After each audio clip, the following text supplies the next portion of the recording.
Les orientations qu'on prend vont dans le sens de...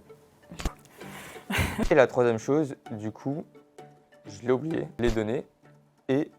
T'as dit quoi? On va avoir un super bêtisier.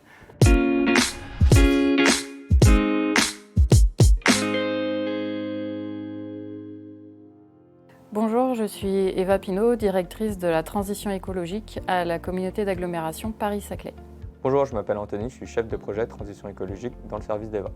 Dès la mise en route du projet de plan climat air-énergie territorial de l'agglomération, les élus ont souhaité en parallèle pouvoir se lancer dans une démarche de labellisation de la mise en œuvre de la politique climat air-énergie. Nous nous sommes donc engagés dans cette démarche innovante qui s'appelle la labellisation Citergie anciennement. Maintenant, c'est le label Territoire engagé transition écologique.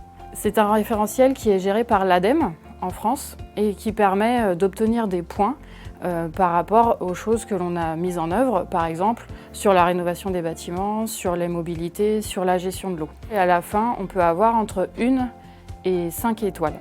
En 2019, on a pu déjà, avec tout l'avancement qui avait été fait sur le plan climat, obtenir 2 étoiles dans ce label Territoire engagé transition écologique et puis s'engager sur ce que l'on allait faire dans les années suivantes.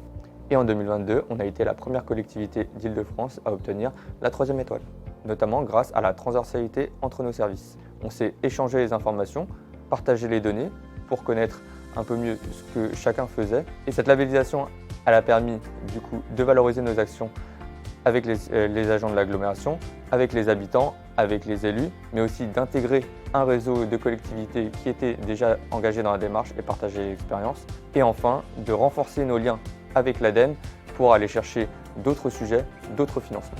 Par exemple, quand on a obtenu notre 3e étoile, ça nous a permis de valider le fait que l'adaptation au changement climatique devait faire partie de nos priorités.